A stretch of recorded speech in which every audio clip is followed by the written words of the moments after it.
देख रहे हैं अब तक न्यूज और मैं जादू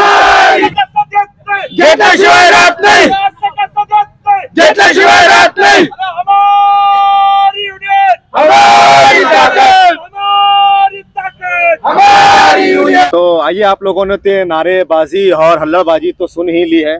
अब मैं चाहूंगा कि हम असल मुद्दे पर बात करने के लिए यहाँ पर हमारे साथ आईटेक संगठन के कुछ जिम्मेदारान और यहाँ पर वर्कर्स बैठे हुए हैं। इनकी क्या डिमांड है, इनकी क्या मांग है। मांगने से मिलती है भीख और लड़ने से मिलता है हक। इसी बात को लेकर आज यहाँ पर आईटेक संगठन के जो पदाधिकारी है और उन्हीं के साथ साथ उसके जो मेंबरान है वो यहाँ पर धरने पर बैठ चुके हैं। इनकी क्या क्या डिमांड्स है, क्या क्या प्रोसीजर और क्या क्या कानूनी कार्रवाई करने के बाद यहाँ बैठे हैं। चर्चा पे विषय को क्यों नहीं लिया जा रहा है, इनकी डिमांड को पूरा क्यों नहीं किया जा रहा है और इनकी क्या डिमांड है, हम यहाँ पर जानने की भी कोशिश करते हैं। हमारे साथ मौजूद है, क्या नाम है सर आपका? GH वाघ। GH वाघ। क्या डिमांड है आप लोगों की? ये जो MPCL कामगार है 2000 मार्च 20 से काम कर रहे हैं MPCL में। 350 लोग ये MPCL कंपनी में काम कर रहे हैं, लेकिन जब से कंपनी ने काम शुरू किया तब से नियुक्ति पत्र उसको दिया नहीं है। यानी कि कौन से पद पे वो काम कर रहा है ये मालूमात होता नहीं है। बैंक में पेमेंट डाला जाता है लेकिन उसकी खपत कितनी होती है, उसको कितना मिलना चाहिए और कितना मिलता है मेहताना, ये मालूम होता नहीं है। ये दो डिमांड थी, नियुक्ति पत्र मिलना चाहिए, पेमेंट की स्लिप मिलनी चाहिए और जो किमम वेतन आयोग है उसके ऊपर जो नासिक जिले के कामगार आयुक्त है ये बेरोजगार लोगों को असंगठित क्षेत्र में उनको क्या मिलना चाहिए रोजगार, इसका डाटा उन्होंने सरकारी नियम से तैयार किया है। वो गवर्नमेंट पॉलिसी है, इतना पगार मिलना ही चाहिए।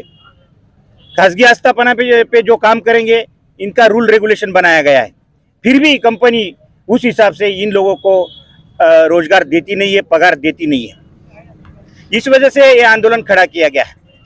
अच्छा, इससे पहले आपने पत्र व्यवहार कब इनको किया था चर्चा के लिए, बुलाने के लिए? कितने दिन पहले से ये कानूनी प्रोसीजर चल रहा है? हमने 2-3 महीने से जैसा सब कामगार इकट्ठे हो गए और आईटेक संगठन हमारा वर्कर्स फेडरेशन करके संगठन है लाल बावटे का, हम रेगुलर महावितरण में काम करते थे, उधर भी हमारा संगठन है, पूरा महाराष्ट्र में संगठन है। इन लोगों की बातें इतनी जायज है और उनका शोषण हो रहा है कंपनी की तरफ से, इनकी बात सुनी नहीं जा रही। शोषण तो किसी भी फील्ड में कामगार वर्कर्स हो, हर फील्ड में कामगारों का शोषण हो रहा है, चाहे वो पावर विभाग हो, पावर डिपार्टमेंट हो या अनेक मतलब विभाग हो, हर जगह पर यही हाल है। इसका निवारण मतलब क्यों नहीं निकाला जाता है? नहीं, मैनेजमेंट इतनी मुखर हो गई है।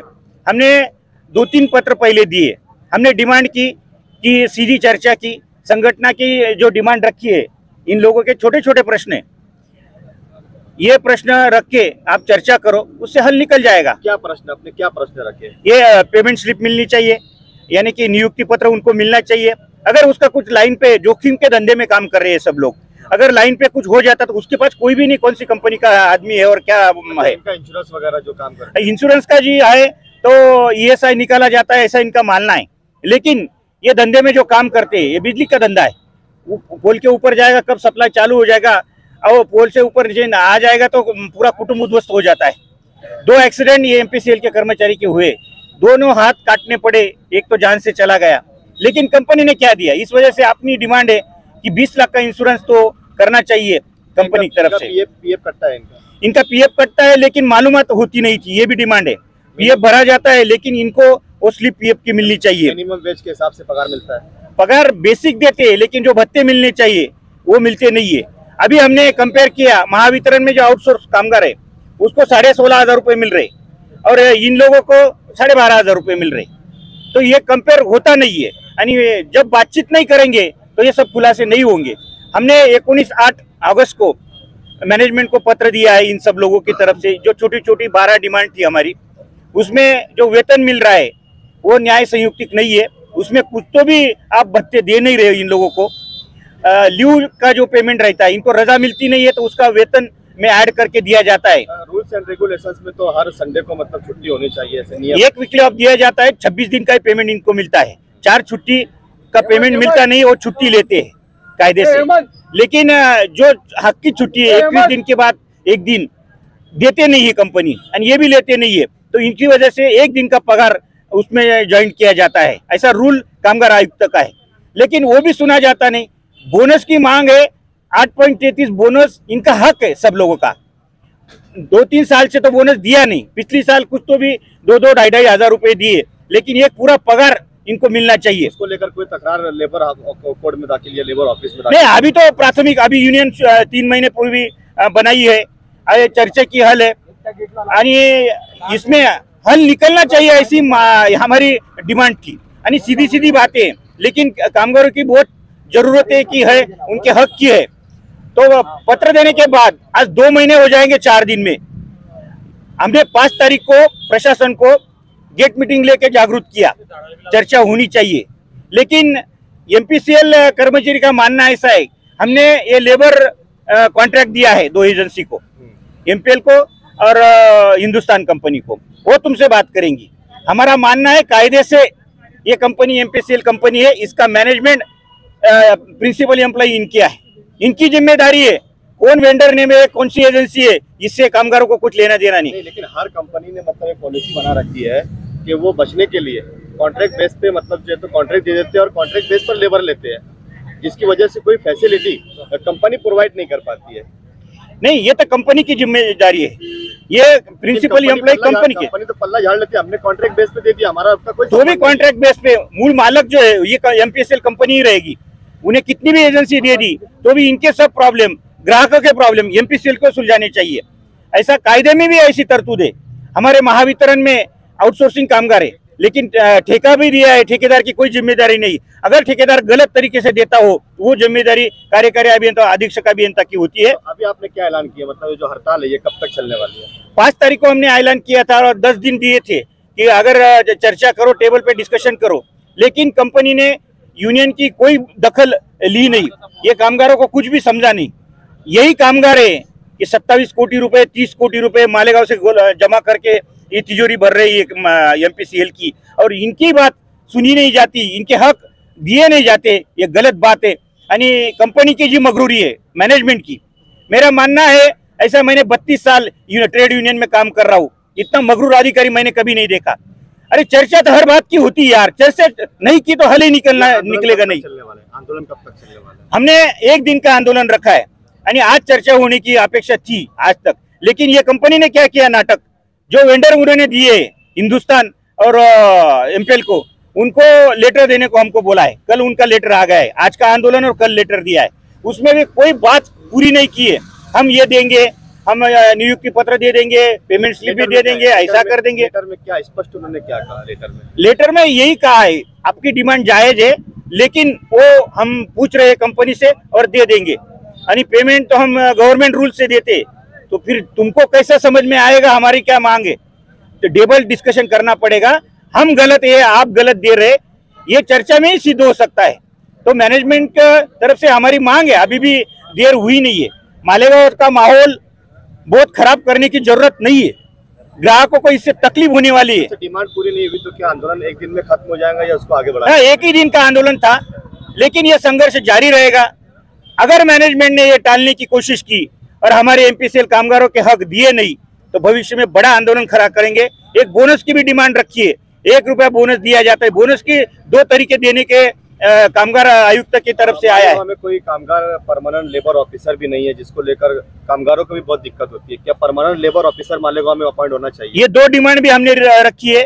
ईएसआई करके जो पैसा भरा जाता है, इनके पगार में से कपात होता है, लेकिन मालेगांव में ऐसा कोई हॉस्पिटल नहीं है, इसकी सुविधा आप ले नहीं सकते। और नासिक में हॉस्पिटल है और 500 रुपए तो भाड़े में लग जाता है कि ये दुबले पतले लोग क्या करेंगे उधर। उसमें बहुत अच्छी तरतूदी है। हमारा मानना है कंपनी को, अगर इतने लोगों के पैसे वहाँ भरे जाते हैं तो ईएसआई कंपनी से डिमांड करनी चाहिए कि मालेगांव में एक शाखा हो, कि नहीं तो उन्होंने किसी हॉस्पिटल से टाई कर दो, उसका लाभ ये लोग सब लोग उठा सके। परमानेंट लेबर ऑफिसर मालेगांव में नहीं है, ये तो डिमांड हमने हमारे आईटक के लेटर पैड पे ली है और कामगार आयुक्त को दी है। ये कई सालों से सीआईटी यूनियन भी कर रही है, आईटेक यूनियन कर रही है, अदर्स और भी यूनियंस कर रही है, लेकिन कोई दक्षता इसमें मतलब इसमें दखल नहीं दे रहा। इसके बारे में अभी जो नया मंत्रिमंडल बनेगा, कामगार मंत्री जो होगा, उसकी तरफ से ही ये डिमांड रखनी पड़ेगी हमको। आणि हमारे जो सेंट्रल के पदाधिकारी है कामगार मंत्री हसन मुशर्रफ थे, इसके पहले उनके पास भी ये डिमांड रखी गई हाँ थी। रखी गई थी, चर्चा भी हुई थी, लेकिन उससे हल नहीं निकल नहीं रहा, आगे कुछ जा नहीं रहा। अभी तो सरकार बदल गई है, नया मंत्री आएगा, उसकी तरफ से ये डिमांड रखी जाएगी। जरूरत है, पावरलूम सेक्टर बहुत बड़ा कामगार वर्ग उधर काम करता है, उसके हक की बात है। कल्याण मंडल का ऑफिस इधर है, लेकिन उसका पूरा लाभ आप उठा नहीं रहे। ESI का ही फायदा सब लोगों को है, लेकिन हॉस्पिटल नहीं है तो उसका भी फायदा अपन उठा नहीं रहे। ये कामगारों की इतनी महत्वपूर्ण डिमांड है तो भी वो पूरी नहीं हो रही। आणि MPCL का धोरण है, ये वेंडर और एजेंसी जाने, ये लेबर के बारे में हम कुछ नहीं बोलेंगे, ऐसा चलने वाला नहीं है। आपने MPCL की जिम्मेदारी है ग्राहकों के प्रति सेवा देना, और आपके कामगारों के प्रति अगर वेंडर कुछ सहूलतें दे नहीं रहा, आप उसको पेमेंट कर रही और कामगारों को मिल नहीं रहा, इसमें आपकी प्रमुख भूमिका MPCL की होगी कि ये तड़जोड़ करके हल निकालना पड़ेगा, कामगारों को न्याय देना पड़ेगा। ये डिमांड रख के आज का धरना आंदोलन है। तो भी देखो, अंदर जगह है, ओपन प्लेस है, तो भी मालिक को बोल के गेट को कुलूप लगा लिया और अंदर बैठने नहीं दिया। इतना दुजाभाव। ये MPCL के कामगार कल से इनका ही काम करने वाले, इनके फैमिली के मेंबर है ये, तो भी अभी रास्ते पे बैठने के ये है। बारिश के मौसम है, 10 से 6 बजे तक हम आंदोलन करने वाले हैं। अगर सुनवाई नहीं हुई तो संघर्ष हमारा जाया नहीं जाएगा। अगले इसमें पत्र व्यवहार करके कामगार आयुक्तों को इसमें लाया जाएगा और हमारी डिमांड कामगार आयुक्त की मध्यस्थी से सुलझाए जाएंगे। और भविष्य में MPCL का रवैया यही रहा। एक दूसरी बात तो इतनी जायज है कि जो मैनेजर करके सुपरवाइजर करके कुछ लोग रखे, वो इन लोगों से सीधी बात नहीं करते, हमरी तुमरी की बात करते, दादागिरी की बात करते। काम भी हो तो उसको निकाल डालूंगा, इसको निकाल डालूंगा। किसी का बाप का राज नहीं है, ये महाराष्ट्र है भाई, छत्रपति शिवाजी महाराज शाहू फुले अम्बेडकर का। ये नहीं चलेगा दादागिरी। जो कायदे से है, जो नियम से है, उस पूरे हक हम मांगने वाले हैं और लेने वाले हैं, लड़ाई कितनी भी लंबी हो, लेकिन इसमें ग्राहक का कोई नुकसान हो ना पाए, इस वजह से मेरी सब हमारे कामगारों को, मित्रों को ये है कि आप शांतता से आंदोलन करना है, बैठने का है धरने आंदोलन। कोई भी गड़बड़, कायदा सुव्यवस्था का प्रश्न निर्माण ना हो, ये दखल आप उनको सब लोगों को लेनी है। इतनी बात रखता हूँ। इनकलाब जिंदाबाद, हम सब एक है।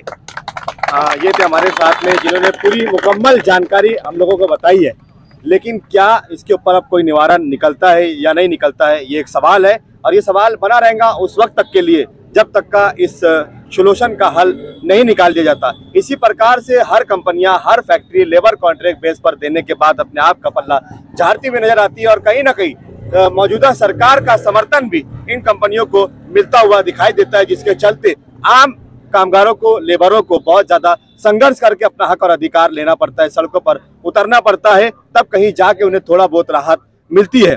तो इस सवाल पर हम बने रहेंगे, आगे भी कवरेज करते रहेंगे। आप देखते रहिए अब तक न्यूज में जाबिर शाह, कैमरामैन छोटू शाह के साथ फिर मुलाकात होंगी। जय हिंद।